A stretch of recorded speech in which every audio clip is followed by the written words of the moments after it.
So ayan mga kasil, bago tayo umuwi ng bahay, dumaan tayo dyan sa fish bridge. Yan, kinuhanan natin muna bago tayo galing lang natin ng trabaho. Yan, papalapit tayo sa fish bridge. Maganda mag picture taking dyan at mag jogging.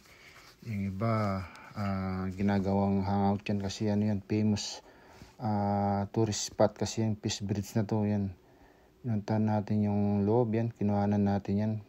Lalakad-lakad tayo dyan. Maganda yan pagka gabi. Yan, maliwanag na maliwanag kasi yung mga ilaw niyan minsan pa iba-iba. Yan, lalo na sa umaga. Maganda yan. Mag picture taking dyan at mag selfie-selfie. Yan, ganyan. Maraming nagbabarkada, magkakagroup, pupunta dyan, mag-asawa, mag-boyfriend, magkabit, charot yan. Pwede kayo mag-chismisan dyan, yan. Maganda dyan sa fish bridge yan. Bali, medyo maginaw dyan sa labas. Binilisan natin yung paglalakad natin dyan.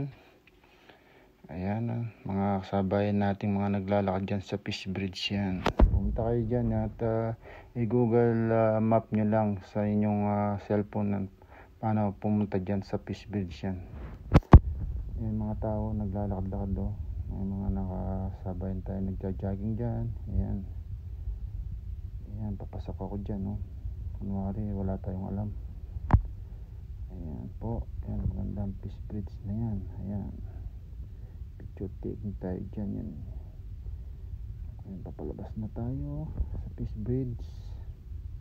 Napakandang fish bridge na yan. Yan, kinuha na natin yung left side nya para makita nyo po. Yan, yan, ayan, ilig po kasi yan yung baba ng fish bridge yan. Dito lang po yan sa Calgary, Alberta, Canada. Thank you, out.